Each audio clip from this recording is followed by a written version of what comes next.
사실 이렇게 지수가 오르게 되면 무언가 뚜렷한 주도주들이 있어야 되는데 지금 시장에선 주도주라기보다는 뭐 정치 테마라던가 눈에 띄는 테마주들만 요동치고 있는 상황이거든요. 이럴 때 어떤 종목들을 눈여겨보는 게 좋을지 저희가 상황실에서 그리고 전체적으로 투자 전략 세워드리도록 하겠습니다. 이건희 차장과 함께 할게요. 어서 오세요. 네, 안녕하세요. 네, 안녕하세요. 오장 SS 첫 번째 상황실 바로 들어가 보도록 하겠습니다. 오늘 긴급 진단할 건 LG 디스플레이인데 이 디스플레이주들에 대해서 시선이 긍정적으로 많이 변하고 있고 하반기에 더 기대가 된다라는 분석들이 쏟아지고 있습니다. OLED 대세화 전략 과연 하반기에 탄력받을 수 있을까요? 일단 지금 이제 배경을 좀 아실 필요가 있는데 네. 뭐 사실은 OLED가 주목받기 전에 사실 그 LCD 자체도 쇼티지가 났었거든요. 맞아요. 가격이 올랐죠 또. 뭐 LCD 가격이 워낙 안 좋아서 LG 디스플레이가 한참 고전을 했고 네. 지금 뭐 거의 마켓 쉐어도 대부분 뭐 중국에 뺏겼지만 사실은 지금 이제 LCD도 사실은 부족하고 거기다가 또 이제 OLED를 소형 OLED를 채용하는 이제 애플도 채용한다고 하고 있고 중국 업체들도 채용하고 있는 상황인데다가 특히 이제 LG 쪽에서 밀었던 대형 OLED TV가 생각보다 지금 잘 팔리고 있습니다. 이제 LG전자 쪽의 이제 판매 추이를 보면 굉장히 잘 팔리고 있기 때문에 드디어 대형 OLED 관련돼서도 수익이 나기 시작하는 그런 모습이 좀 나오고 있어서 이제 LG 디스플레이에 대한 기대감이 점점 커질 수밖에 없다라고 보시면 되고요. 특히 이제 최근의 트렌드는 뭐 지금 경향성이 없다라고 말씀하셨는데 주도주가 없다. 근데 이런 부분은 왜 그러냐면 사실은 네. 큰 이벤트들이 별로 없고요. 지금 이제 뭐 매크로도 별로 안 좋고 뭐 이렇게 특별하게 주목할 게 없다 보니까 사실 2분기 실적이 약간 좀 집중되어 있다 그래서 2분기 실적이 좀 잘 나올 수 있는 기업들 위주로 좀 급등이 나오는 그런 현상이 나오고 있는데 LG 디스플레이 또한 2분기 영업이익이 가이던스 대비 굉장히 좋을 걸로 예상을 하고 있고요. FM 가이드에 따르면 가이던스는 4,902억 정도 영업이익이 날 걸로 봤는데 수정 전망치가 거의 7천억 이상 뭐 가능할 늘어났네요. 걸로 보여서 거의 지금 뭐 2배 가까이 거의 한 7, 80% 더 나올 걸로 보이고 있는데 그러다 보니까 LG 디스플레이에 대한 관심이 좀 더 커지고 있다라고 보시면 되고요. 특히 이제 OLED가 본격화되면서 기존의 이제 LCD 중심의 회사들에 비해서 밸류에이션이 너무 싼 게 아니냐, 뭐 이런 이제 어떻게 보면 마진율도 훨씬 크기 때문에 네. 그런 부분에 대한 이제 밸류에이션 관련된 뭐 업사이드가 충분히 더 있지 않나라는 그런 논의들이 좀 나오기 시작했다라고 보시면 될 것 같습니다. 그동안 LCD 가격 때문에 참 많이 힘들었었는데 이 가격도 어느 정도 올라왔고 여기 OLED까지 하반기에 더 기대를 해볼 수 있는 LG 디스플레이입니다. 더불어서 이제 LG 마그나가 어제 공식 출범을 했잖아요. 그렇게 되면은 전장 부품의 수주 규모가 늘어나면서 LG 디스플레이, LG 이노텍도 충분히 수혜를 볼 수 있다는 분석이 있더라고요. 일단 뭐 LG 마그나 출범하면서 뭐 LG 마그나가 이제 사실은 뭐 자동차를 대신 만들어주는 네. 뭐 굉장히 중요한 회사인데 이 회사와 전기차를 협업하기 위해서 LG가 이제 진행을 했다라고 보시면 될 것 같습니다. 근데 일단은 출범하면서 결국엔 자동차 전장 부품이 확대될 수밖에 없고 그러면 이제 결국에는 LG 마그나가 생산하는 전기차 관련돼서는 뭐 LG 관련된 부품들이 더 들어갈 수밖에 없다라고 보시면 되는데 특히 이제 전기차에 주목해야 될 거는 차의 안에 타보시면 디스플레이도 필요하고요. 그다음에 이제 뭐 사실은 센서들 이런 것들 때문에 카메라가 굉장히 많이 필요하거든요. 맞아요. 그런 부분 때문에 이제 카메라를 하고 있는 이노텍이라든지 디스플레이를 하고 있는 LG 디스플레이 관련돼서 더 주목을 하고 있는 부분도 없지 않아 플러스 알파로 작용하고 있다라고 보시면 될 것 같습니다.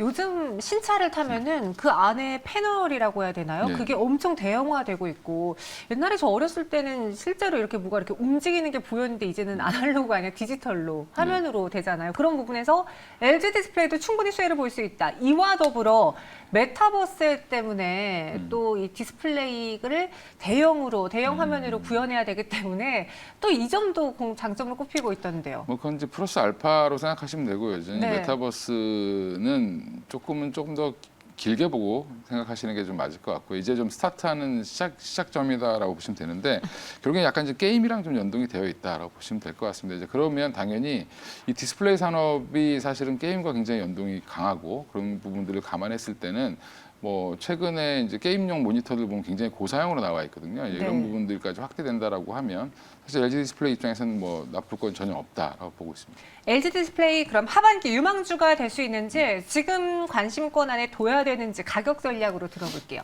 일단 뭐 연말 연초에 좀 많이 올라왔다가 지금은 좀 횡보를 보이고 있죠. 4월 달에 고점을 찍고 지금 제 주봉을 펼쳐놨는데 흐름을 보여드리려고 지금 보면은 오랫동안 이제 이런 차트를 보이고 있는 대형주들이 많이 있습니다. 이런 종목들이 다시 한번 리레이팅 될 가능성이 높고요.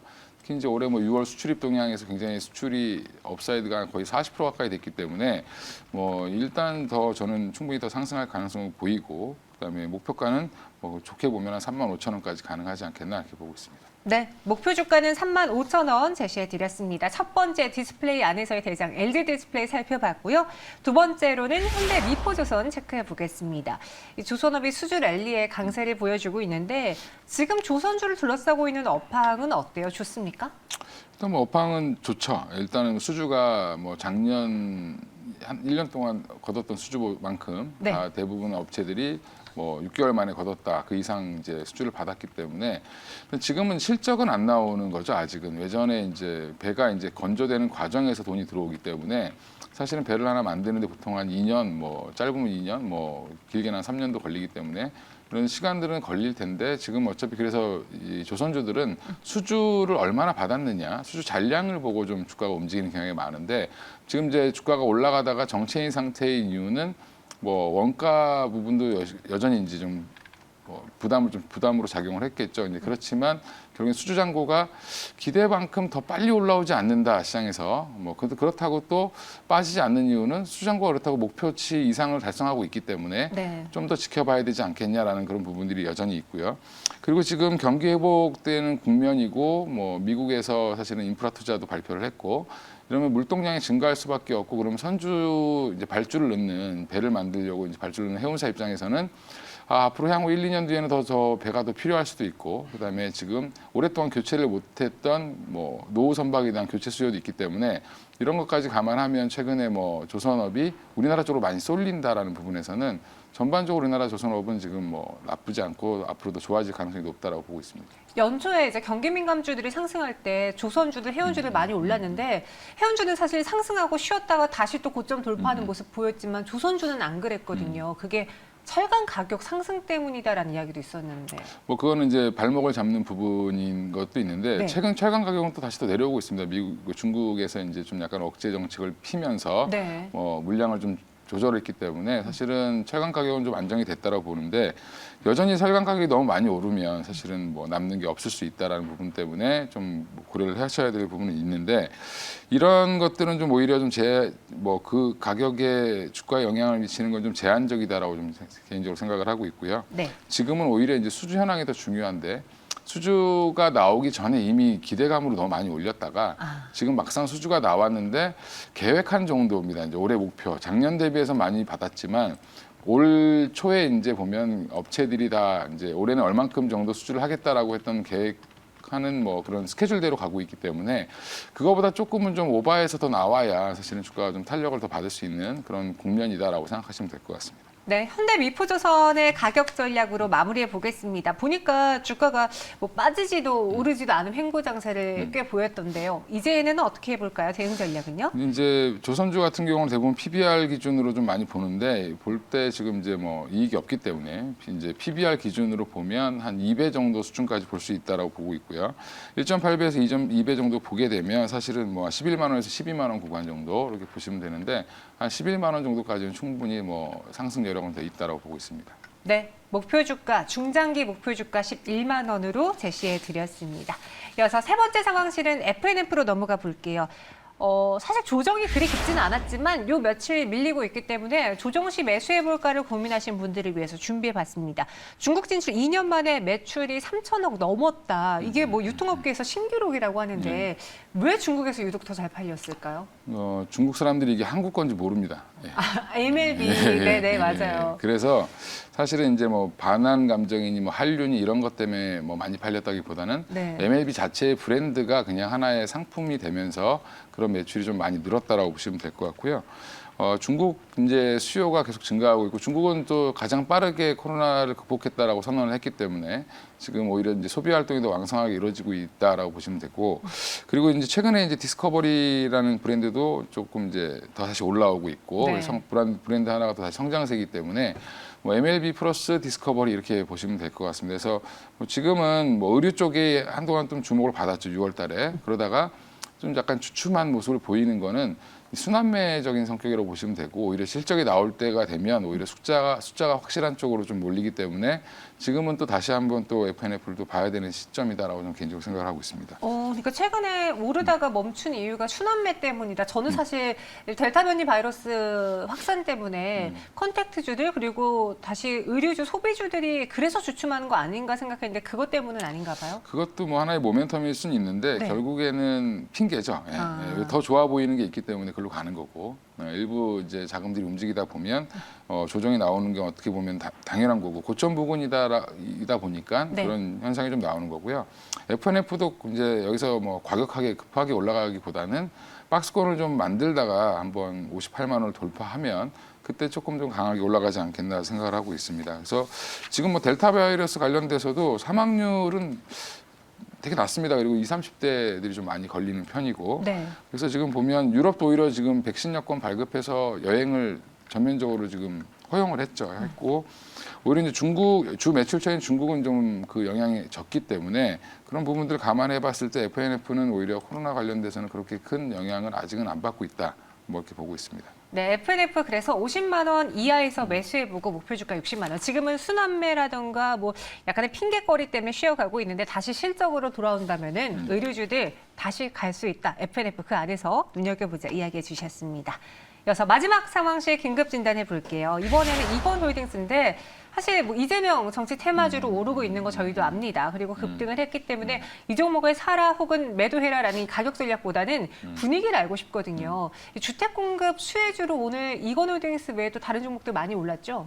그죠? 일단 보면 근데 뭐 이재명 뭐 지사의 그 수혜 이런 거보다는 네. 뭐 전반적으로 이제 건자재라든지 건축 뭐 지금 건설 회사들 같은 경우는 기대감이 다 큽니다. 이제 결국에 뭐 재건축 재개발이 좀 더 좀 활성화될 걸로 보이고 어찌 됐든지 간에 뭐 지금 정부에서 계획한 것만 보더라도 최근 몇 년간의 공급량보다 훨씬 많은 양들을 공급하겠다라고 향후에 발표를 했기 때문에 일단 그 관련 종목들이 좋아질 거라는 기대감이 이제 아직은 더 있다라고 보시면 될 것 같고요.